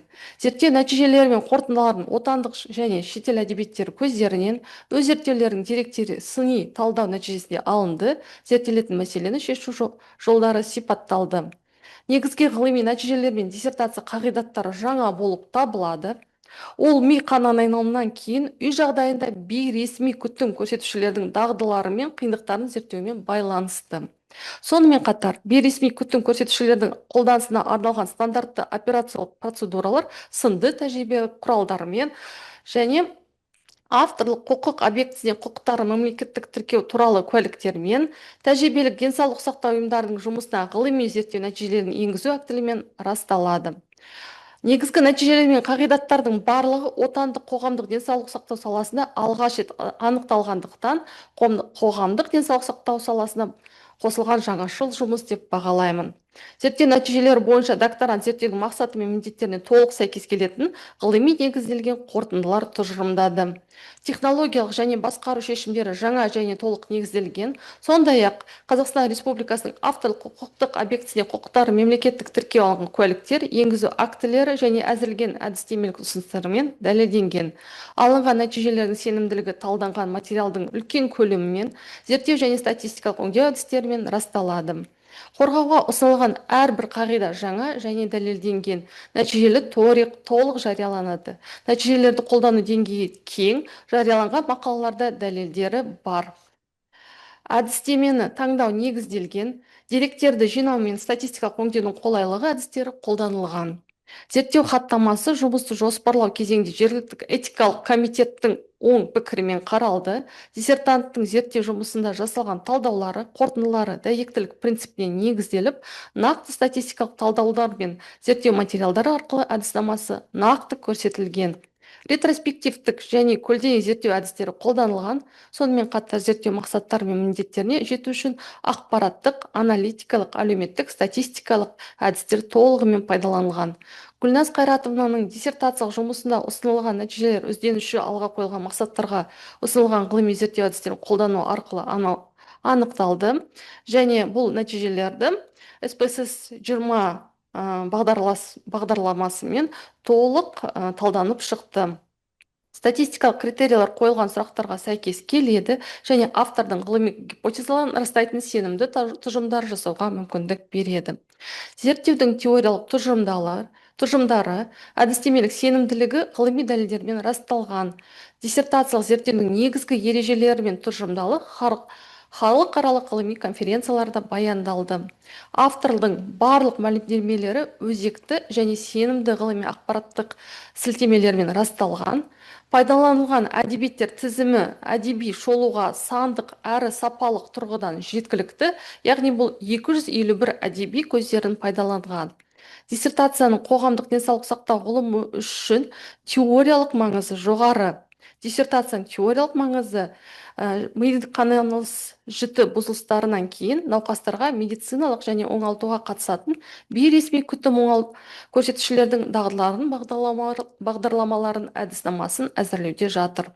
Диссертациялық жұмыстың практикалық маңызы да жоғары.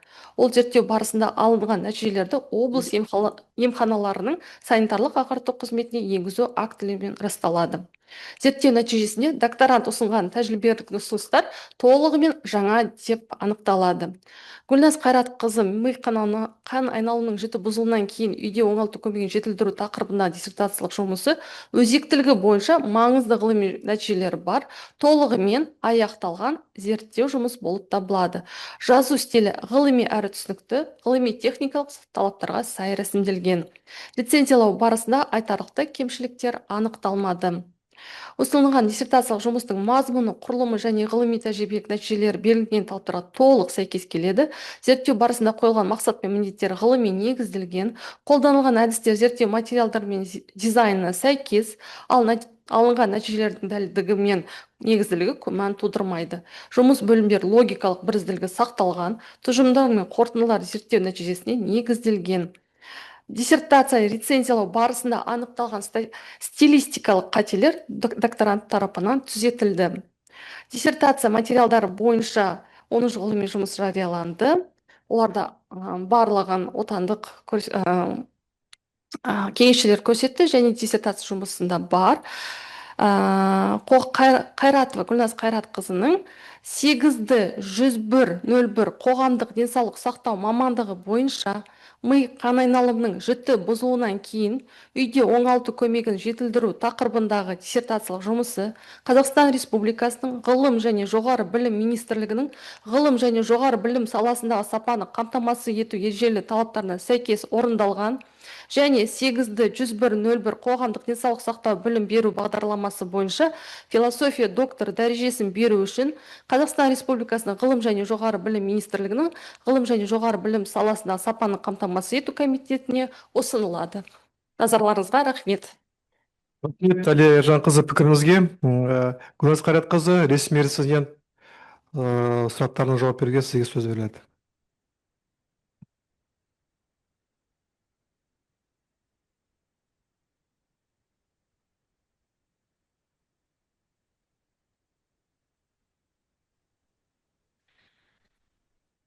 Біздің ғылыми жұмысымыздың рецензенті болып тағайындалған PhD Уалиева Алия Ержанқызына біздің жұмысымыздың рецензиясына рахмет айтамыз. Алғысым шексіз. Рахмет. Келесі сөз ресми рецензент PhD Марат Оспанов атындағы Батыс Қазақстан медицина университетінің қоғамдық денсаулық сақтау және денсаулық сақтау кафедрасының доценті міндетін атқарушы Таушанова Майя Қарабайқызына беріледі. Сәлеметсіздер ме? Қайырлы күн, құрметті диссертациялық кеңестің төрағасы, мүшелері және әріптестер. 8-101 қоғамдық денсаулық сақтау білім беру бағдарламасы бойынша философия докторы PhD дәрежесіне іздену үшін Қайратова Гүлназ Қайратқызының ми қан айналым жіті бұзылысынан кейін үйде оңалту көмегін жетілдіру тақырыбындағы диссертациялық жұмысына ресми рецензенттің жазбаша пікірін оқуға рұқсат етіңіздер. Алғашқы рецензент диссертациялық жұмыстың негізгі қырларын жан-жақты талдап өтті. Өз тарапымнан осы талдауды толықтыра отырып, қосымша пікірлер мен тұжырымдарды ұсынуға рұқсат етіңіздер. Қайратова Гүлназ Қайратқызының ми қан айналымының жіті бұзылысынан кейін үй жағдайында оңалту көмегін жетілдіру атты диссертациялық зерттеуі Қазақстан Республикасының денсаулық сақтау саласын дамытудың 2026 жылға дейінгі концепциясы аясында жүзеге асырылады. Диссертациялық жұмысты жазу деңгейі жоғары деп бағаланды. Докторант зерттеу барысында ғылыми қызығушылық танытып, зерттеу үрдісіне жүйелі түрде келген. Автор әдеби дерек сөздерді өз бетінше сараптық талдаудан өткізіп, диссертациялық зерттеудің мақсаты мен міндеттерін ғылыми тұрғыда нақты қалыптастырды. Диссертациялық зерттеу аясында жинақтау, өңдеуден өткізу және де интерпретациялау докторанттың жеке орындауымен жүзеге асырылған. Автор ұсынған шешімдер нақты зерттеу материалдарымен дәлелденген. Алынған нәтижелер бұрын жарияланған ғылыми еңбектердің деректерімен салыстырыла талданып, олардың аясында ғылыми тұрғыдан негізделді.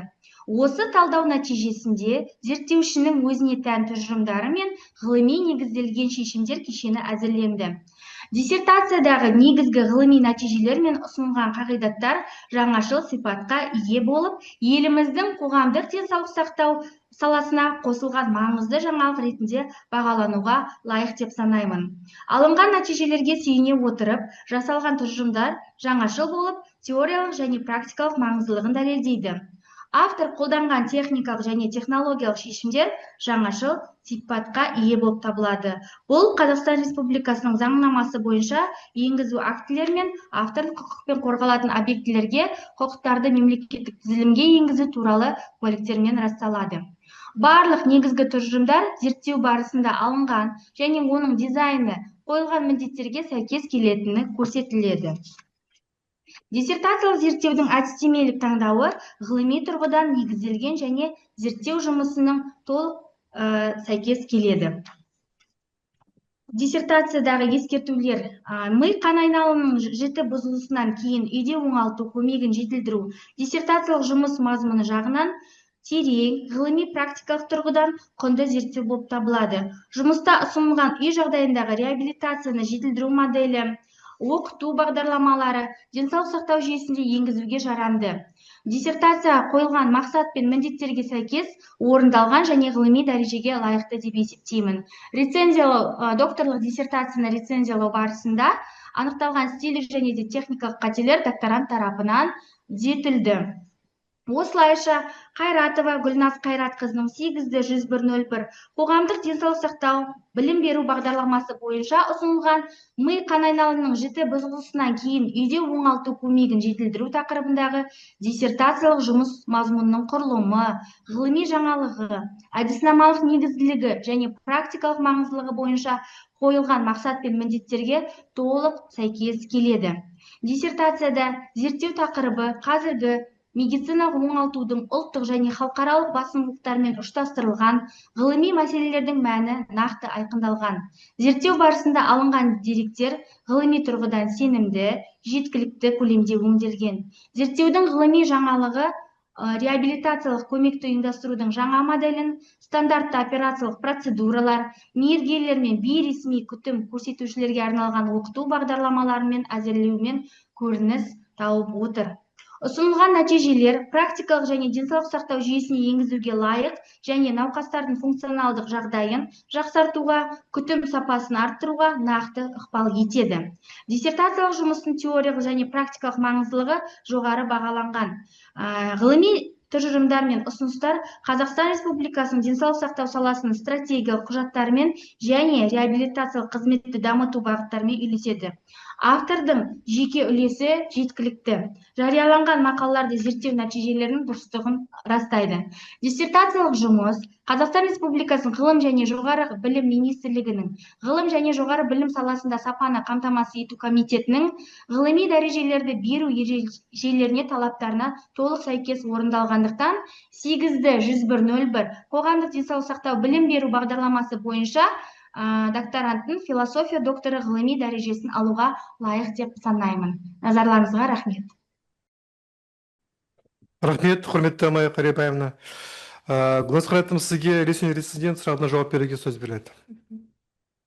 Құрметті Майя Карибаевна, ғылыми жұмысымызды талдап, сыни пікірлер білдіргеніңіз үшін, жалпы біздің жұмысымызға оң баға бергеніңіз үшін ерекше алғыс білдіремін.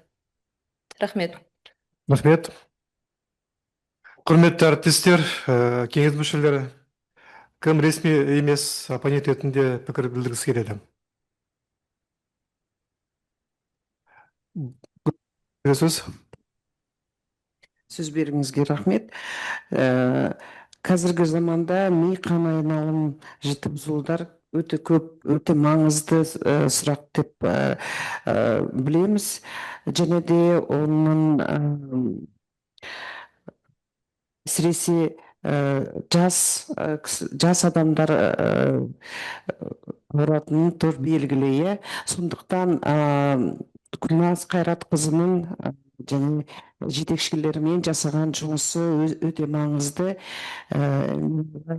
Осы жұмысты қолдануға болады, практикалық нәтижелері өте биік деп. Сондықтан диссертацияның төрағасы және мүшелеріне жұмысты қолдауына сұраймын. Рахмет, мәлімет алынды пікіріңізге. Анар Сенбекқызы, сізге сөз. Толқын Алпысбайұлы, құрметті Толқын Алпысбайұлы, құрметті кеңес мүшелері, мен де Қайратова Гүлназ Қайратқызының диссертациялық жұмысын қолдауды сұраймын. Себебі мен қазір бұл жұмыстың негізгі 3 маңызды мәселесін айтып кеткім кеп тұр. Диссертациялық жұмыстың негізгі күшті тұстарының бірі бұл кешенді жұмыс. Бұл жерде өте көп мәселе талқыланған. Сонымен қатар бұл жұмыста практикалық нәтижелерге басымдық берілген, яғни әзірленген стандартты операциялық процедуралар, оқыту бағдарламалары, ақпараттық материалдар диссертацияны тек теориялық деңгейде қалып қоймай, нақты денсаулық сақтау жүйесіне пайда әкелетіні көрсетеді. Және де бұл жерде өте маңызды мәселе бұл зерттеудің әлеуметтік бағыттылығы, себебі инсульттан кейінгі науқастардың тек медициналық емес психоәлеуметтік мәселелеріне, сонымен қатар олардың отбасы мүшелеріне түсетін жүктемеге ерекше назар аударылған жұмыста. Бұл көбінесе денсаулық сақтау жүйесінде назардан тыс қалатын мәселе болады, бірақ қоғам үшін бұл өте маңызды аспект. Және де мен әрқашанда айтатын мәселе бұл негізі философия докторы ғалым үшін қазіргі заманда бұл бастапқы қадам ғана. Докторантураның негізгі мақсаты бұл тәуелсіз зерттеушіні дайындау. Гүлназ Қайратқызы бүгін өзінің тәуелсіз зерттеуші екенін бізге дәлелдеп берді, себебі өзінің жұмысындағы қолданған түрлі әдістерін игергені көрсетті, сонымен қатар өзінің жұмысын жақсы біледі, барлық сұрақтарға нақты әдістемелік методологиялық жағынан дұрыс жауап бергенін бәріміздің көзіміз жетті. Сондықтан мен де Қайратова Гүлназ Қайратқызының жұмысы философия докторы дәрежесіне дәрежесіне қойылатын барлық талаптарға сәйкес деп ойлаймын. Және бұл диссертант философия докторы ғылыми дәрежесін алуға әбден лайық. Рахмет. Көп рахмет, Әлнар Сексенбекқызы, пікіріңізге. Тағы да кім сөз алғысы келеді? Жақсы. Жәнібек Ерланқызы, сізге сөз. Құрметті диссертациялық кеңес төрағасы, мүшелері, мен Гүлназ Қаратқызының бұндай кең ауқымды жұмысты, өзекті өзі көрсетіп отқандай жұмысының өзектілігін көрсетіп өтті. Атап өткім келеді. Бұл жұмыс жүйелі түрде құрылған, бірнеше сауалнамадан құрылған, сонымен қатар практикалық маңыздылығы өте жоғары жұмыс деп есептеймін. Тіпті докторант жаңағындай білім беру бағдарламасын құрып, соптардың бұған дейін және одан кейін бағалауының өзі де үлкен жұмыс деп есептеймін. Сол себептен мен бұл жұмысты қолдаймын, және де диссертациялық кеңес мүшелерін қолдауға шақырамын. Толықтай талаптарға сәйкес деп есептеймін. Рахмет. Рахмет, пікіріңізге, Жәнібек Ерланқызы. Тағы да қандай пікірлер болады? Ботагөз Саитовна, сіз. Да, уважаемый председатель, уважаемые члены диссертационного совета, работа, несомненно, очень интересна. Тем более, что она посвящена такому серьезному заболеванию, изучению вопросов реабилитации, которые в Казахстане, к сожалению, система реабилитации у нас еще не на должном уровне, нужно признать, и разработка любых практических рекомендаций, пособий, скажем, да, СОПов, например, то, что было разработано в этом исследовании, несомненно, помогает практическому здравоохранению улучшать состояние людей, улучшать их качество жизни. С этой точки зрения, несомненно, работа очень актуальна и полезна, и практически обоснована, да, для здравоохранения. Вместе с тем хотелось бы отметить, что если бы были еще специфические определенные опросники, использованы для оценки качества жизни именно пациентов с инсультами, вернее, которые перенесли инсульт, я думаю, что работа была бы более глубокая. Но это на будущее, да, потому что все-таки SF-36 – это универсальный опросник, он не всегда дает определенные, скажем так, такие более глубокие, наверное, различия между при определенных заболеваниях. Но я думаю, что докторант не оставит свою научную деятельность и вместе с руководителем, научным консультантом будет дальше использовать в том числе и специальные опросники, которые показывают более полную картину. В целом работа с учетом публикаций, с учетом написания самой работы, презентации диссертанта, она очень мне понравилась. Диссертант владеет материалом, очень четко отвечает на вопросы. Поэтому я поддержу данную работу. Спасибо. Рахмет, Ботагөз Саитқызы, пікіріңізге. Тағы да қандай пікірлер болады екен? Құрметті әріптестер, расында да жұмыс өте өзекті мәселеге арналған. Қарастырылған жұмыс бүгін қоғам денсаулық сақтау саласы үшін өте өзектілігі жоғары, ғылыми негізделген және практикалық маңыздылығы жоғары жұмыс деп санауға болады. Бүгінгі жалпы мынау диссертанттың көрсеткен презентациясына негізделе отырып. Институттан кейінгі үй жағдайындағы күтімді ұйымдастыру мәселелерін кешенді зерттеп, бейресми күтім көрсетушілердің қиындықтары мен дағдыларын алғаш рет жан-жақты бағалауы жұмысты негізгі ғылыми жаңалық деп санауға болады. Зерттеу нәтижесінде қолданысқа ұсынылған стандарт операциялық процедуралар, оқудың модульдері және видеоматериалдар әзірленіп, олар нақтылы клиникалық практикаға енгізіліп, өз тиімділігін дәлелдеген. Алынған мәліметтер ғылыми тұрғыдан дәйекті, зерттеу дизайны дұрыс құрылып, статистикалық талдау әдістері өте сауатты қолданылған. Осыған бәрін ескере отырып, қарастырылған диссертация ғылыми дәрежелер беру қағидаларының барлық тармақтарына толық сәйкес деп санаймын.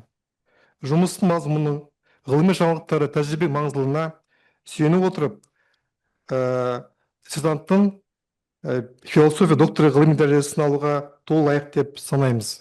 Барлықтарыңызды осы жұмысты қолдауға шақырамын. Рахмет. Енді келесі этапқа көшейік. Енді Гүлназ Қайратқызы, сізге қорытынды сөз ретінде сөз беріледі.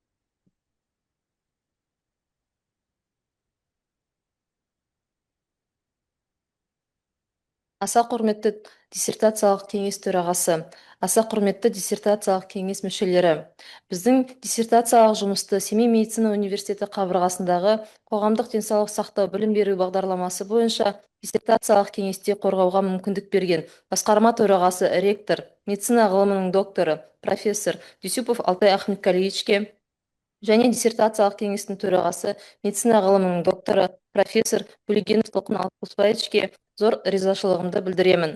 Диссертациялық кеңестің барлық мүшелеріне маңызды сұрақтар қойып, диссертациялық жұмысты терең талқылауға қатысқандарыңыз үшін шын жүректен алғыс білдіремін.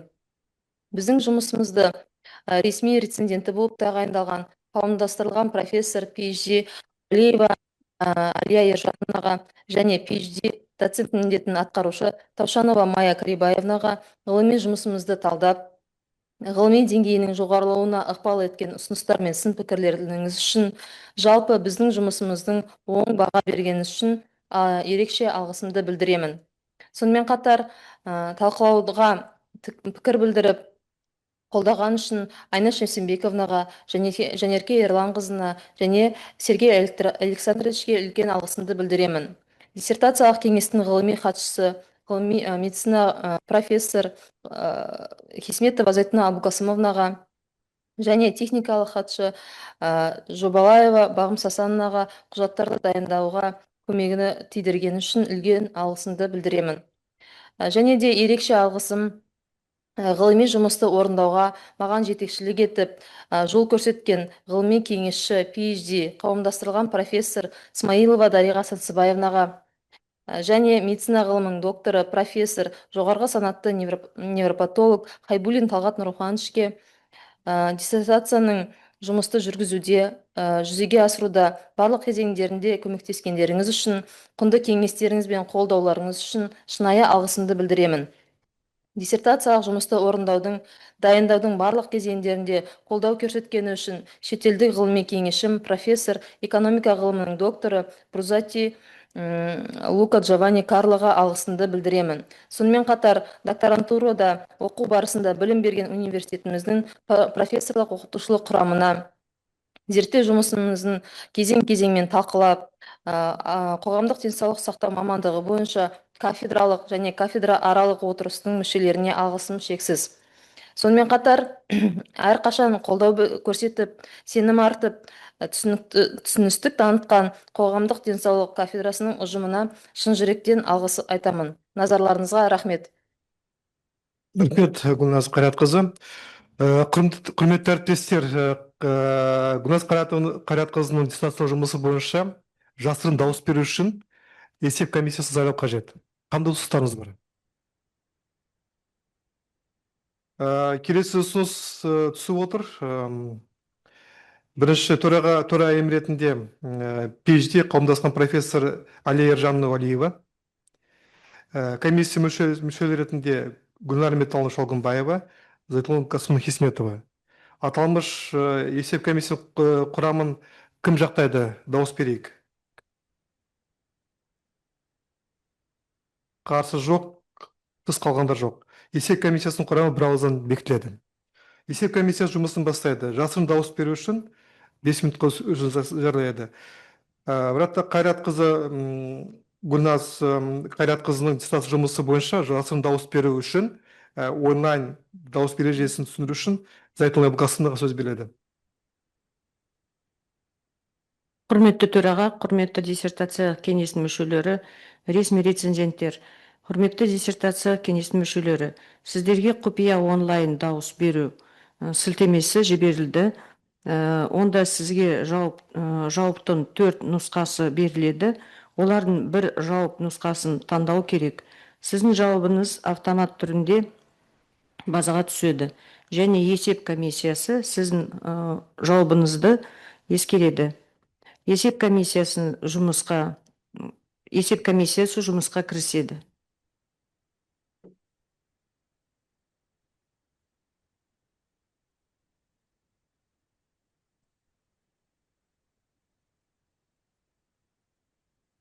Комиссия жұмысы жүргізу уақытында 5 минутқа үзіліс жариялайды.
Сөз есеп комиссия төрағасы PhD қауымдастырған профессор Алия Ержановна Уалиева беріледі.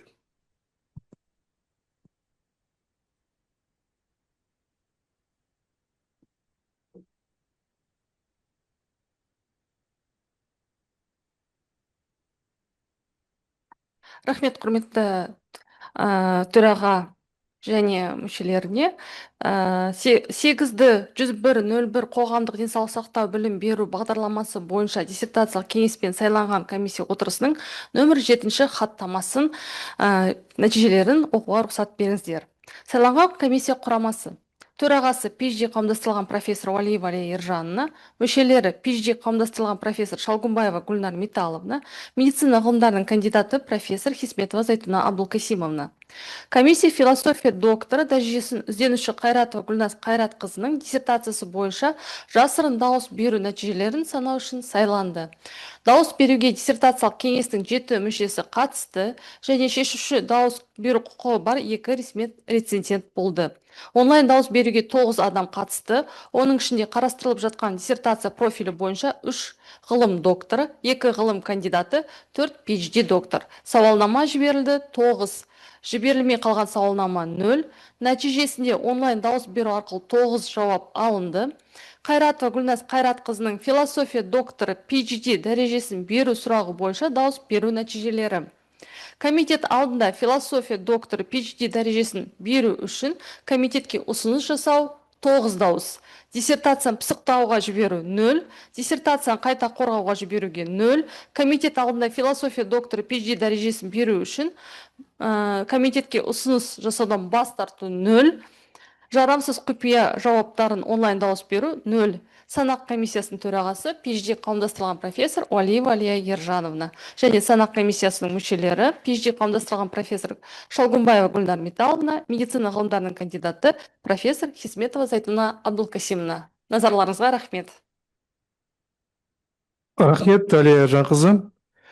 Құрметті әріптестер, есеп комиссиясының хаттамасын ашық дауыс беру арқылы бекіту туралы ұсыныс бар. Осы ұсынысты кім жақтар дауыс береді? Кім қарсы? Жоқ. Кім тыс қалғандар жоқ. Есеп комиссиясының хаттамасы бір ауыздан бекітіледі. Сенатты шақыруға болады.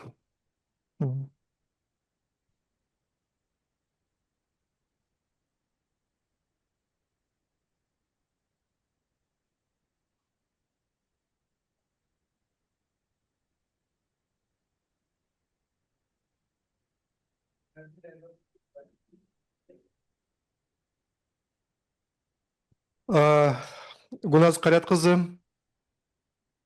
құрметті ғылыми кеңесшілер, біз сізді және сіздің ғылыми жетекшілеріңізді сәтті қорғауыңызбен ресми түрде құттықтаймыз. Сәттілік тілейміз. Құрметті кеңес мүшелері, сіздердің қолдарыңызда иссациялық кеңес қорытындысының жобасы бар. Соны талқылайық. Жалпы мынау қорытынды жобасы бойынша қандай ескертулер, ұсыныстар бар? Ескерту ұсыныстар жоқ. Жобаны толықтай бекіту туралы ұсыныс түсті. Дауыс беріңіздер. Кім жобаны жақтайды? Қарсы болғандар жоқ.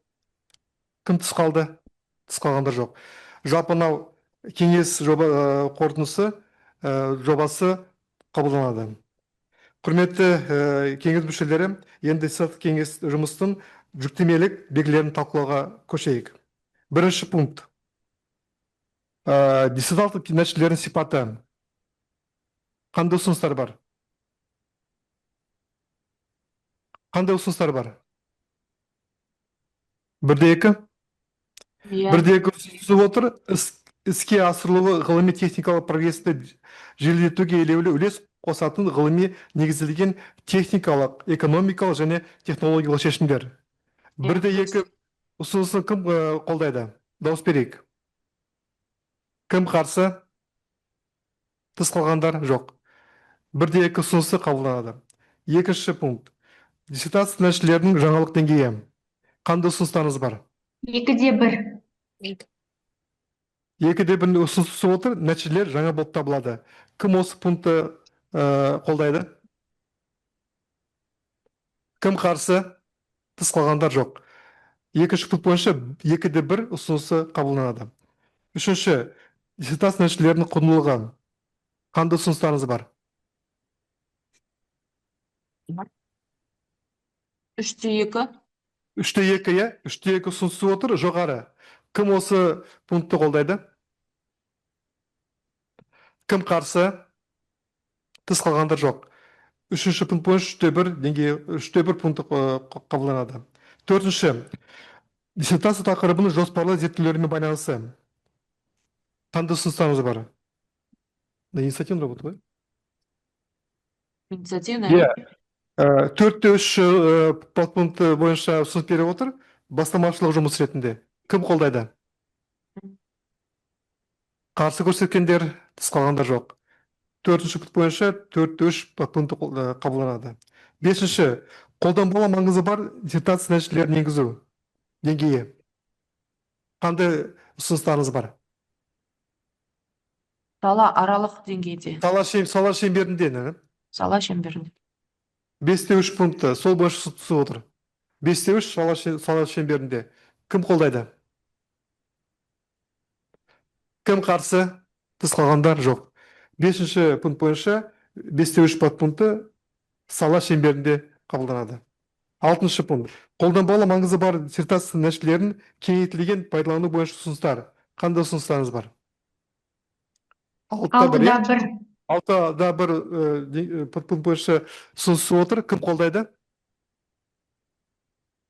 Кім қарсы? Тыс қалғандар жоқ. 6-шы пункт бойынша 6-1 кең пайдалануды талап етеді, подпункт қабылданады. Жақсы. Құрметті әріптестер, енді қаулыны жариялауға рұқсат етіңіздер. Ми қан айналымының жіті бұзылуынан кейін үйде оңалту көмегін жетілдіру диссертация жұмысы Қазақстан Республикасы ғылым және жоғары білім министрлігінің ғылым және жоғары білім саласындағы сапаны қамтамасыз ету комитетінің ғылыми дәрежелер беру ережесі белгіленген талаптарға сай, жария қорғау, ғылыми пікірталас, жасырын дауыс беру негізінде Семей медицина университеті 8-10-101 қоғамдық денсаулық сақтау білім беру бағдарламасы бойынша диссертация кеңесі Қазақстан Республикасы ғылым және жоғары білім министрлігінің ғылым және жоғары білім саласындағы сапаны қамтамасыз ету комитетінің алдында Қайратова Гүлназ Қайратқызына философия докторы PhD дәрежесін беруді сұрайды.